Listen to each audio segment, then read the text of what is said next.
कब तेरा दर्शन होगा।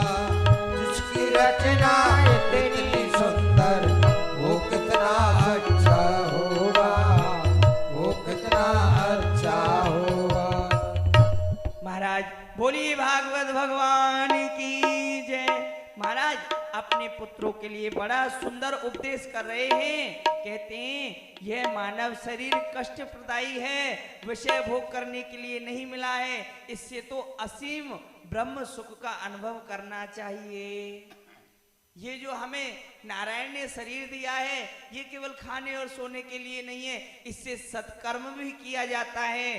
सत्कर्म करेंगे तभी हमारा आनंद में जीवन बीतेगा, आनंद ही आनंद की अनुभूति होगी। तो महाराज कहते हैं महापुरुषों का संग मोक्ष तथा कामियों के संग को नरक का द्वार कहा गया है। अगर आप किसी महापुरुष का संग करोगे, किसी महापुरुष की संगत करोगे तो आपके लिए मोक्ष का द्वार खुला मिलेगा। अगर आप किसी कामी पुरुष की संगत करोगे तो आपके लिए नरक का द्वार खुला हुआ है। बोलिए नारायण भगवान की जय। ऋषभ देव जी के पुत्र भरत से ही इस देश का नाम भारतवर्ष हुआ। बोले भरत जी महाराज की जय। ऋषभ देव जी महाराज के पुत्र हुए भरत जी महाराज, जिनके नाम से ही इस भूतल का हमारा ये जो भारत देश है उन्हीं के नाम से इसका भारत नाम पड़ा है। भरत जैसी सत्ता पुत्रों को देख अपने पुलाश्रम पुनः भरत जी महाराज अपने आश्रम पर आ गए। तो महाराज जैसे अपने आश्रम पर आ गए तो गंडकी नदी के किनारे भरत जी महाराज का आश्रम था। तो वहां वो स्नान कर रहे थे तो उन्होंने क्या देखा, एक गर्भवती हिरणी महाराज, एक गर्भवती हिरणी है और वो छलांग लगाना चाहती है, नदी को पार करना चाहती है। परंतु महाराज वो गर्भवती है, उसको भय लग रहा है, पीछे से उसके सिंह दौड़ रहा है। अब वो हिरणी सोचती है अगर मैं इस नदी को कूदूंगी, छलांग लगाऊंगी तो मेरा गर्भ नष्ट हो जाएगा, अगर नहीं भागती हूं तो मैं और मेरा गर्भ दोनों ही नष्ट हो जाएगा, ये सिंह खा जाएगा। तो महाराज जैसी उस हिरणी ने नदी को छलांग लगाया तो उसका जो गर्भ था वो नदी में ही गिर गया। और जहां भरत जी स्नान कर रहे थे वहां वो गर्भ बहता हुआ हिरणी का बच्चा जा रहा था। तो भरत जी ने उस हिरणी के बच्चे को जैसे ही बाहर निकाला तो महाराज अब तो भरत जी महाराज का इतना लगाव हो गया, इतना प्रेम हो गया कि भोजन करते हैं तो उस हिरणी के बच्चे के साथ में, उस हिरणी स्नान करते हैं तो उस हिरणी के बच्चे को साथ में ही रखते हैं। तो महाराज स्नान करने जाएं तो उसको साथ में रखें। महाराज रखते रखते जैसे ही एक दिन और हिरणों का झुंड आ गया जंगल में, छोटे से वो बच्चा जैसे बड़ा होता गया तो उसने देखा हिरण और भी घूम रहे। तो महाराज वो भरत जी महाराज को छोड़ करके हिरणों के साथ निकल गया। बोलिए भरत जी महाराज की जय। अब महाराज जैसे वो भरत जी को छोड़ के निकल गया, अब भरत जी के मन में तो उसके प्रति मोह हो गया था, ममता हो गई थी, ममता जागृत हो गई थी। अब महाराज भरत जी विचलित होकर के उस हिरणी के बच्चे को ढूंढने लगे, इधर उधर व्याकुल हो गए। और महाराज जब व्याकुल हुए तो हिरणी का बच्चा उनको नहीं मिला। तो महाराज भरत जी महाराज ने उनकी ही याद में अपने प्राणों को त्याग दिया। बोलिए भरत जी महाराज की जय। आए 2 मिनट भगवत नाम का संकीर्तन करें, उसके बाद फिर कथा में प्रवेश करेंगे।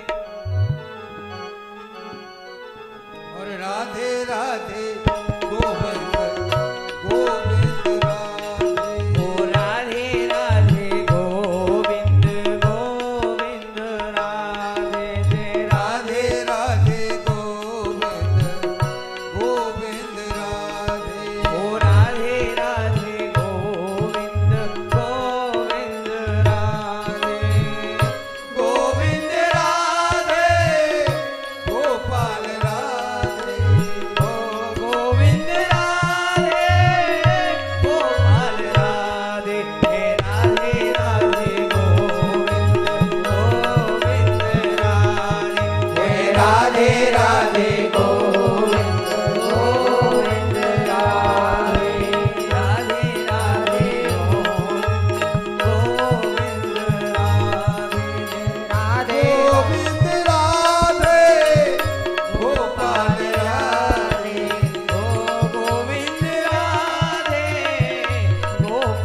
महाराज की जय हो। जैसे महाराज भरत जी महाराज ने उस मृग के बच्चे के चक्कर में अपने प्राणों को त्याग दिया तो उनका पुनर्जन्म उस मृग योनि में ही हुआ।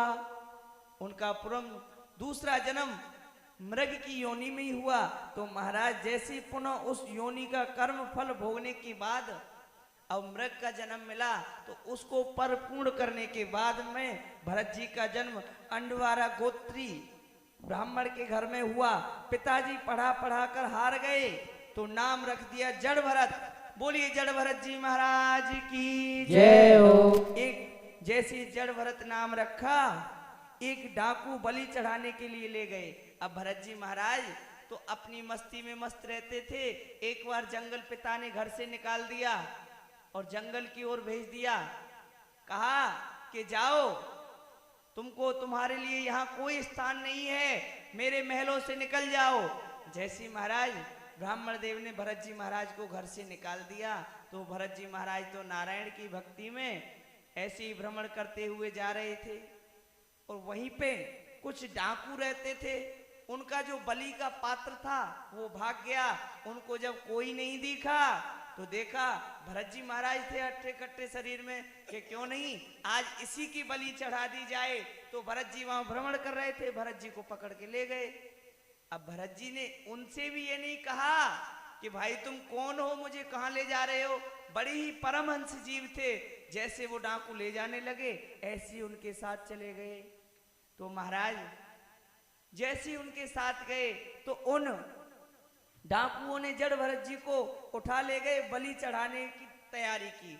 जैसे महाराज बलि चढ़ाना चाहा तो उसमें से जो माता की मूर्ति थी उसमें से भद्रकाली प्रकट हो गई। बोले काली माता की जय। जैसी भद्रकाली प्रकट हुई उसने सभी दुष्टों का विनाश कर दिया। परंतु जैसी माँ काली ने उन डाकुओं को समाप्त किया जो बलि चढ़ा रहे थे भरत जी महाराज की, तो भरत जी महाराज वहां से भी बड़े शांत निकल गए। वहां ये नहीं कि अरे इन्होंने मेरे प्राण बचाए हैं मैं इनके लिए प्रणाम तो कर लूं, ऐसा कुछ नहीं। जैसे डाकू पकड़ के ले गए तो उनके साथ चले गए और वहां से माता रानी ने उन डाकुओं को समाप्त कर दिया। भरत जी वहां से भी सीधे चले आए। ये नहीं कहा अरे आपने मुझे बचाया है धन्यवाद करूं या प्रणाम करूं, ऐसा कुछ नहीं। जैसे गए वैसे ही आ गए। तो महाराज डाकुओं का वध करके उन्होंने जड़ भरत जी की रक्षा की। फिर जड़ भरत जी महाराज लौटकर गांव आ गए। गांव ही नहीं आए, सिंधु सोबिर देश का राजा रहुगढ़ जी महाराज अपनी पालकी में बैठ करके सत्संग सुनने के लिए जा रहे थे। राजा रहुगढ़ जी महाराज अपनी पालकी जो होती है, जो 4 लोग उठा के ले जाते हैं, पालकी में बैठ के जा रहे थे सत्संग सुनने के लिए। तो महाराज अचानक उनकी पालकी को उठाने वाला एक व्यक्ति वहां से भाग गया। तो महाराज सिंधु सोबीर देश का राजा रहुगढ़ पालकी में जा तो रहा था, एक आदमी भाग गया। अचानक एक आदमी भाग जाने से तीनों ने सोचा अरे जब महाराज को पता चलेगा तो हमको भी दंड देंगे कि अरे तुम्हारे साथ वाला कहाँ चला गया। फिर महाराज वो मतलब ऐसे ही अन्य बातें करने लगे कि जैसे ही वहां देखा उन्होंने कि क्यों नहीं यहाँ ये जड़ भरत जी टहल रहे हैं। अब जड़ भरत जी महाराज वो वहां भी अपने भ्रमण करते हुए घूम रहे थे। तो जड़ भरत जी महाराज को पकड़ के ले गए और राजा रहुगढ़ की पालकी के नीचे लगा दिया और आगे और लगा दिया था। जैसे जड़ भरत जी को चौथे जैसे जो साइड में होते हैं चौथा कंधा भरत जी का लगा दिया उसमें। तो महाराज जैसे ही भरत जी महाराज को नियुक्त कर दिया, जैसे ही कोई चींटी चेंटा आए। अब भरत जी महाराज को पालकी में लगा तो दिया, जैसे ही कोई चींटी दिखाई दे तो भरत जी महाराज उछल जाते हैं, कोई चेंटा आए तो उछल जाते हैं। मतलब कोई भी कीड़ा जीव जंतु आए तो बार बार वो अपने पैर को उठा देते हैं। तो महाराज अब आप एक ही बात बताओ, जो 4 लोगों के कांधे पे पालकी रखी होगी और वो बार बार उछलेंगे, जो उसमें अंदर बैठा उसकी क्या स्थिति होगी। तो महाराज रहुगढ़ चिल्लाने लगे अरे मूर्खो, तुम जानते नहीं हो मेरा नाम राजा रहुगढ़ है, तुम्हें पता भी है मैं तुम्हें क्या दंड दे सकता हूं। तो महाराज कहते हैं जैसे महाराज उछल रहे थे तो राजा की खोपड़ी चटाक से उसमें लड़ रही थी, तो राजा ने पालकी में से झांक कर देखा तो जड़भरत जी का मोटा ताजा शरीर दिखाई पड़ रहा था। राजा रहुगढ़ ने व्यंग करते हुए कहा, राम रे राम, ये बेचारा इतना दुबला पतला है, फिर भी ये पालकी नहीं उठा पा रहा है। तो महाराज कमजोर हो, ऊपर से तुमने सारा भार इसी बेचारे के कंधे पे रख दिया। तो महाराज वो कह रहे हैं राजा रहुगढ़ जी, महाराज अरे इतना दुबला पतला आदमी है, तुमने सारा भार इसके कंधे पे रख दिया है। फिर जैसी ही पालकी आगे बढ़ी, जड़भरत जी के पैरों के नीचे जैसे ही कोई जीव जंतु फिर से आया तो महाराज भरत जी महाराज फिर से उछलने लगे। बोलिए भरत जी महाराज की जय।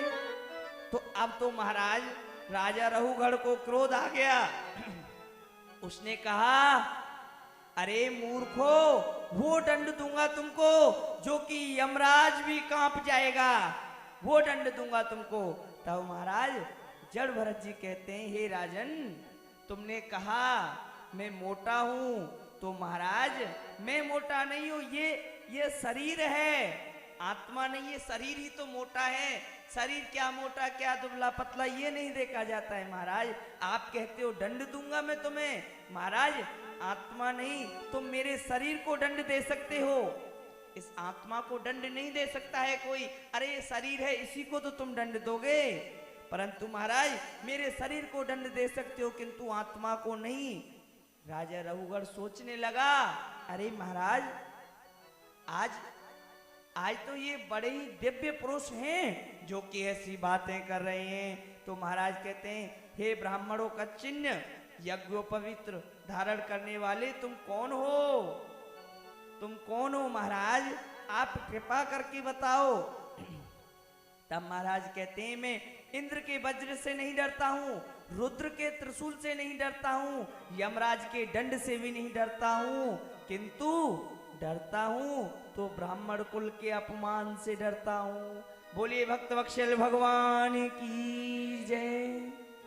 क्या कहा? डरता हूँ तो ब्राह्मण कुल के अपमान से बहुत डरता हूँ। राजा रहुगढ़ ने कहा, हे कहा महाराज आप एक बात बताएं।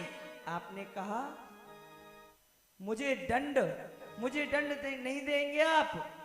तो महाराज नहीं दे सकते हो, क्योंकि शरीर नहीं आत्मा हूं। तो जैसे जब हम बटोली को चूल्हे पर, जैसे किसी बर्तन को हम चूल्हे पर रखते हैं तो महाराज उसमें पहले जल डालते हैं, तो जल रखते हैं, तो महाराज जल रखते ही आग लगाते हैं, तो फिर उसमें पानी गर्म होता है, फिर उसके अंदर रखा हुआ चावल, जब जल गर्म होगा तभी उसमें जो चावल डाले हैं वो भात बन के तैयार होगा।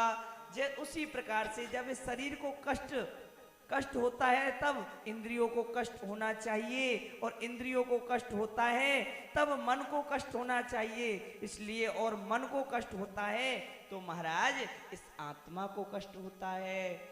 जब इस आत्मा को कष्ट होना चाहिए, जड़भरत जी कहते हैं, राजन तुम तो मूर्ख पर बात विद्वानों सी कर रहे हो। महाराज आज तो आप विद्वानों जैसी बात कर रहे हो, तुमने तो उदाहरण ही दे दिया। साव्य पदार्थ उनको देख भी नहीं सकते और छू भी नहीं सकते, किंतु आत्मनिर्वाह तत्व है। राजा रहुगढ़ का परम कल्याण हुआ।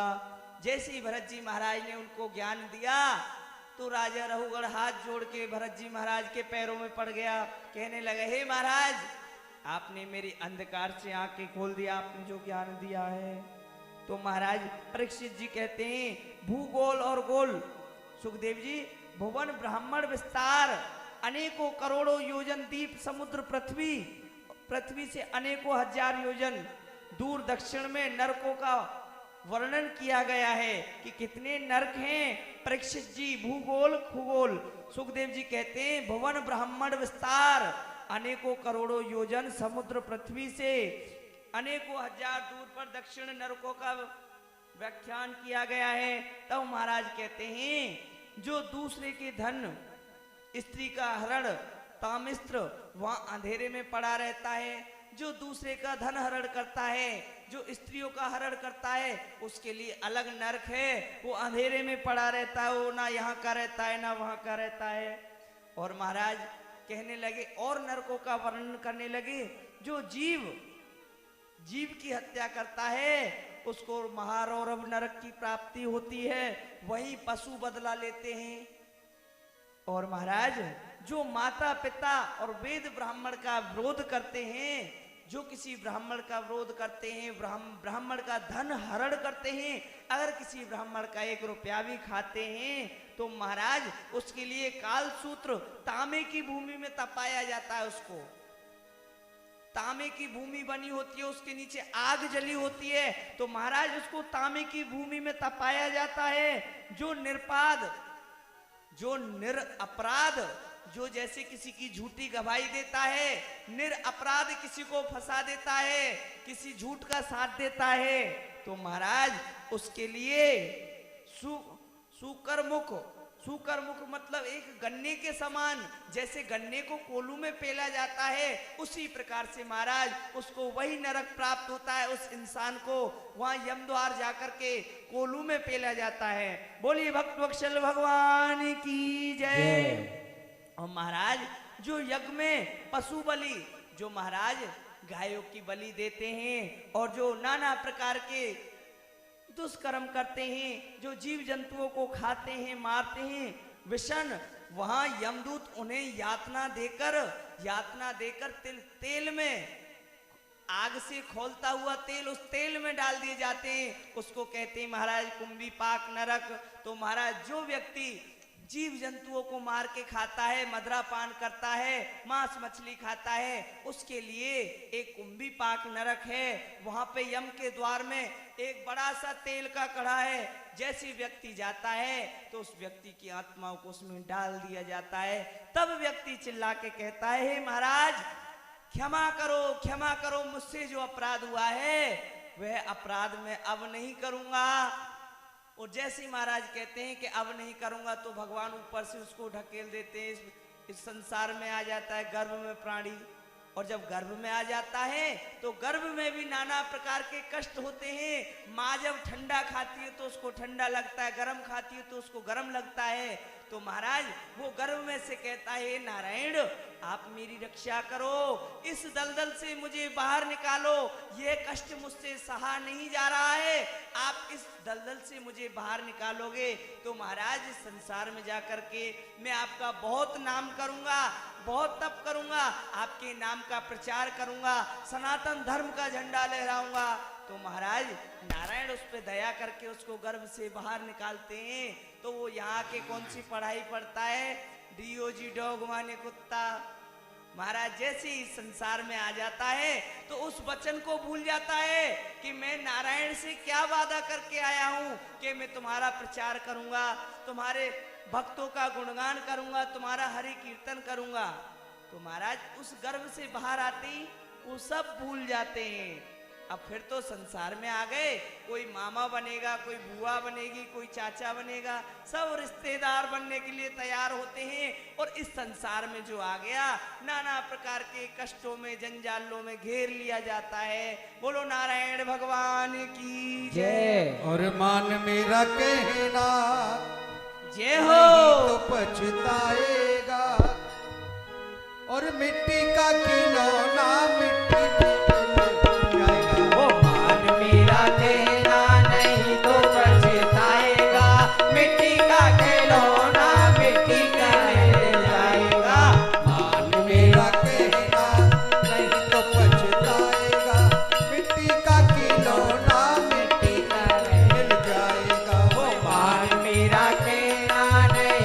पछताएगा, मिट्टी का खिलौना मिट्टी में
प्यार से माया में गुजार देता है। ये मेरी बेटी, ये मेरा बेटा, सब कुछ दे देता है और वो सारे लोग छोड़ के चले जाते हैं। बेटी भी छोड़ के चली जाती है। बेटी बेटी क्यों करता है, हो बेटी बेटी क्यों करता है। बेटी तेरी एक दिन, बेटी जय तेरी हो। एक दिन जमाई ले जाएगा। मिट्टी का खिलौना मिट्टी में मिल जाएगा। हो बेटी तेरी एक दिन जमाई ले जाएगा, नहीं तो पछताएगा। मिट्टी का खिलौना मिट्टी में मिल जाएगा। वो मिट्टी का खिलौना मिट्टी में मिल जाएगा। वो मिट्टी का खिलौना मिट्टी में मिल जाएगा। बोलिए नारायण भगवान की जय। इस प्रकार से महाराज नरकों का वर्णन किया।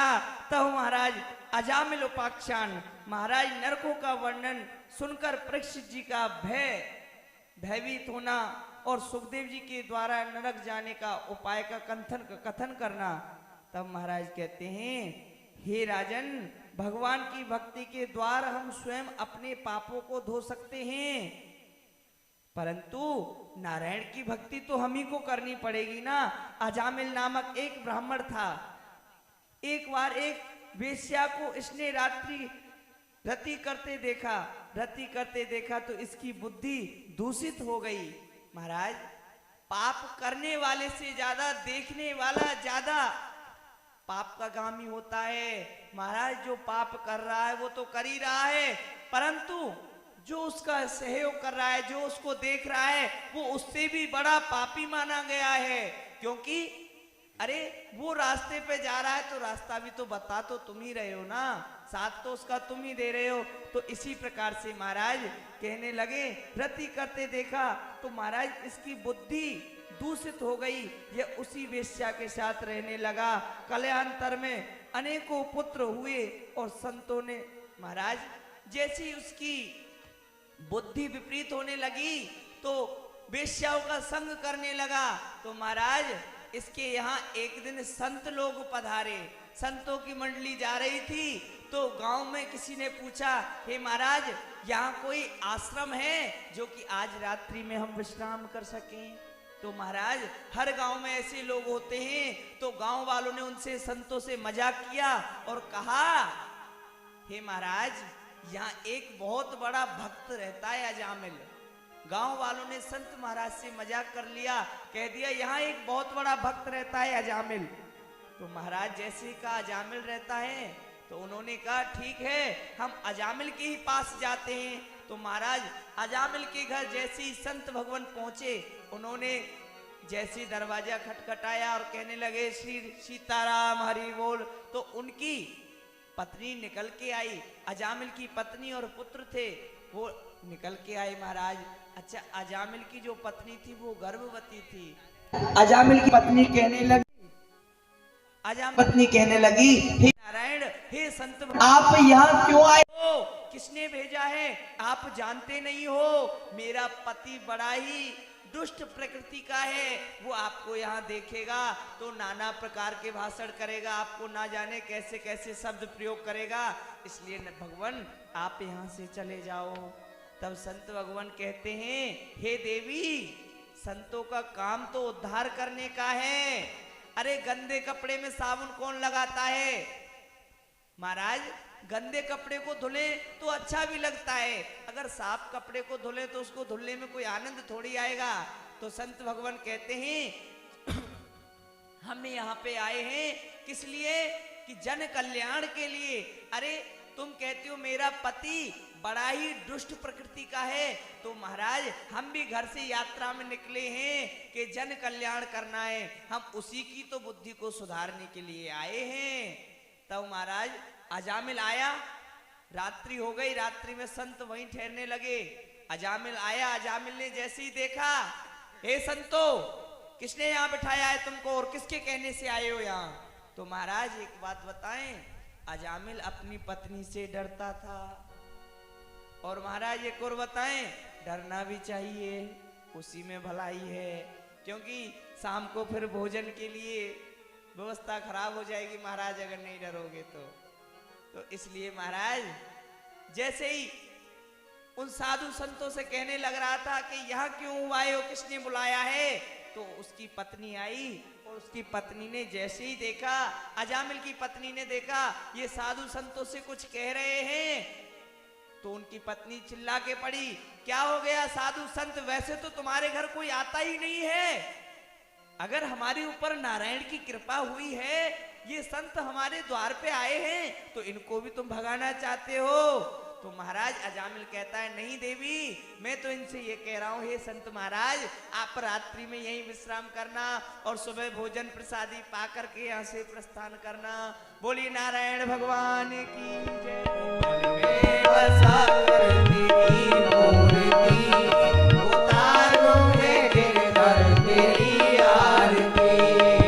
करुणा करो कष्ट हरो ज्ञान दो भगवान, भव में पड़ी नाभ मेरी तार दो भगवान।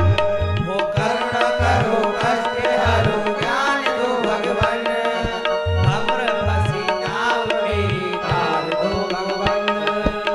दर्द की दवा तुम्हारे पास गए, हो दर्द की दवा तुम्हारे पास है, जिंदगी दया की है भीख मांगते बोल। मन में बसा के तेरी मूर्ति उतारू है गिरधर तेरी आरती, मन में बसा कर तेरी मूर्ति उतारू है गिरधर तेरी आरती। और मांगू तुमसे क्या यही मैं सोचती भगवान, जिंदगी अब तेरे नाम कर दी अर्पण। मांग तुमसे क्या मैं सोचती भगवान, जिंदगी अब तेरे नाम कर दी अर्पण। सब कुछ तेरा कुछ नहीं मेरा, वो सब कुछ तेरा कुछ नहीं मेरा, चिंता के तुमको या संसार की। मन में बसा कर तेरी मूर्ति उतारू है गिरधर तेरी आरती, मन में बसा कर तेरी मूर्ति उतारू है गिरधर तेरी आरती। देख तेरी महिमा गाए संत करे ध्यान, नारद गुणगान करे चिड़ भी नाता। हो देख तेरी महिमा गाए संत करे ध्यान, नारद गुणगान करे चिड़े बिनाता। भक्त तेरे द्वार करते के पुकार, हो भक्त तेरे द्वार करते हैं पुकार, भक्त तेरे द्वार करते के पुकार। ओ तारे प्रभु जी तेरी आरती, मन में बसा कर तेरी मूर्ति उतारू है गिरधर तेरी आरती, मन में बसा के तेरे उतारू है गिरधर तेरी आरती, उतारू है गिरधर तेरी आरती। गिरधर तेरी आरती। कर्पूर गौरम करुणावतारम संसार सारम भुजगेन्द्रहारम, सदा वसंतम हृदयारविंदे भवं भवानी शैतं नमामि। त्वमेव माता च पिता त्वमेव, त्वमेव बन्धुः च सखा त्वमेव, त्वमेव विद्या द्रढं त्वमेव, त्वमेव सर्वं मम देव देव। हरे कृष्ण कृष्ण कृष्ण हरे हरे, हरे राम राम हरे हरे, हरे कृष्ण कृष्ण कृष्ण हरे राम राम हरे हरे, हरे कृष्ण कृष्ण कृष्ण हरे हरे, हरे राम राम हरे हरे कृष्ण कृष्ण कृष्ण हरे हरे, हरे राम राम हरे। बोलिए भागवत भगवान की जय हो, यज्ञ नारायण भगवान की जय हो। आज किस्सा तय करूंगा ग्वाले तेरी जान का। आज मैं बदला चुकूंगा, वीरों के बलिदान का शेर गुस्से में खड़ा है, शेर मथुरा धाम का। मैंने निर्णय लिया है कि अब सीधा आक्रमण किया जाए। ऐसे नहीं होगा, पहले हमारे प्रिय सभापति विदूषक दीवान को बुलाओ। उसका आगमन ठीक समय पर क्यों नहीं हुआ? महाराज, आपने उनको बहुत छूट दे रखी है। हाँ हाँ, बुलाओ, आज देखेंगे उसे। दीवान जी का दरबार में पधारना हो।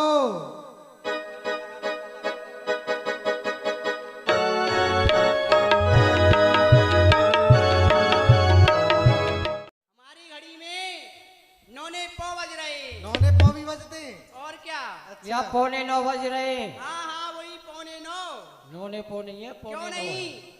हम चलते हैं दरबार में, लेकिन कुछ गाते बजाते हुए चलेंगे। क्या गाते बजाते? गाते बजाते चलिए। आज हमको एक नतीपा याद आ गया। नतीबा? हाँ, अच्छा। हम आपको सुनाते हैं। और हमको सबसे अच्छा क्या याद है? क्या याद है? हेलो, क्या प्यारा है? क्या प्यारा है? और हमारो मन मोहियो आम की खटैया।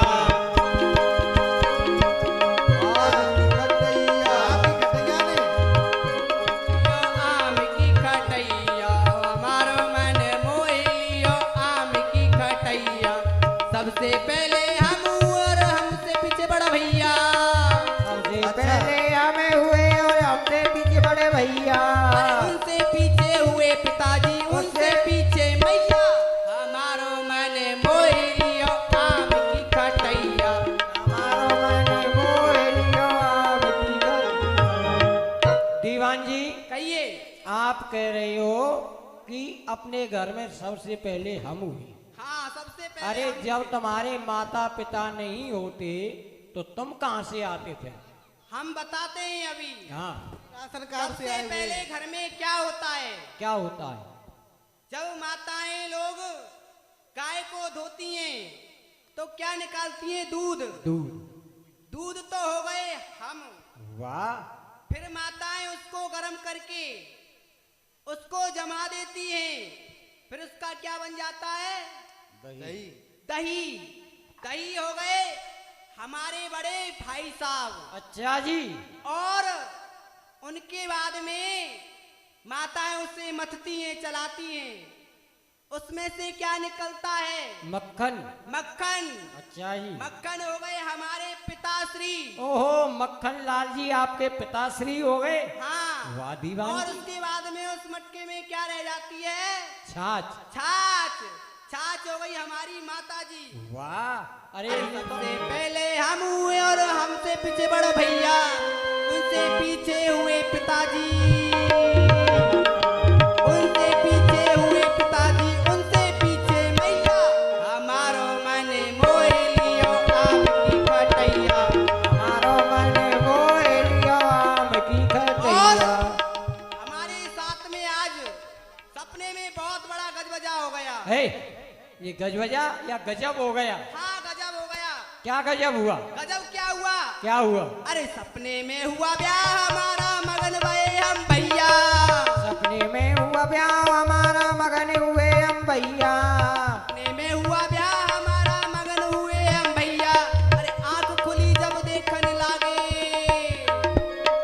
आंख खुली जब देखने लागे, करम लिखी न गवैया। हमारो मन मोह लियो आम की खटैया। हमारो मन मोह लियो आम की खटैया। हमारो मोह लियो आम की। ए दीवान जी, सपने में हमारा विवाह हो गया था। वाह। और हम और हमारे बड़े भाई अच्छा। बड़े खुश हुए। अच्छा। हमारा विवाह हो रहा है। और उसके बाद में क्या हुआ? क्या हुआ? हमको दहेज भी मिला। अच्छा, यानी आपको दहेज भी मिला? दहेज भी मिला था। दहेज आपको कैसा मिला? दहेज में कैसा क्या मिला आपको? अरे अरे दीवान दिया जी। दहेज में ससुर हमारे ने कुतिया और पिलैया। दिया दहेज में सुधारे हमारे कुतिया और बिलैया। दिया दहेज में ससुर हमारे ने कुतिया और पिलैया। और सासू जी ने आए हैं, वाह। सासू जी ने तो हमारे लिए बड़े प्रेम से क्या दिया? क्या दिया? अरे सासू जी ने बड़े प्रेम से कर दई दान कदैया, हमारो मन मोह लियो आम की खटैया।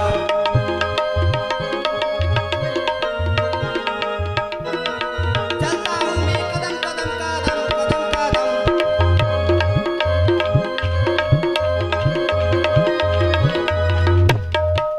अरे दीवान जी दरबार आ गया, तुम अभी से गिर रहे हो। अरे खड़ा करो भाई मंत्रीवर, अरे खड़ा करिए। अरे भाई खड़ा करो। इतना खाते हो तुम हैं, कहाँ ले जाओगे इस खाने को? एक बात बताओ, हाँ, हमको किसी ने गिरते हुए देखा तो नहीं? नहीं किसी ने सबने नहीं देखा, देखा, इन्होंने सबने देखा देखा। सामने जो बैठे हुए। अच्छा सबने देखा है। चलो कोई बात नहीं है, ये देखने के लिए आए तो देखेंगे। दरबार में आ चुके हो दीवान जी। महाराज की आंखें लाल लाल हो रही हैं। हाँ, गुस्सा है आप पे, बहुत लेट आते हो ना। हाँ हाजिर किस्मत पे हूँ, इंसान हो अनेक नाम। अरे क्या थी इंतजारी, क्या है मुझसे का महाराज। जय शंकर की। जय शंकर की। दीवान जय शंकर। दीवान जी महाराज। हो गया तू दीवाना?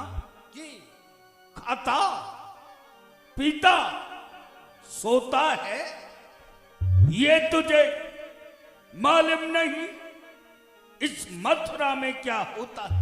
अरे महाराज, मैं दीवान हुआ, मैं दीवाना, और खाता पीता सोता हूँ।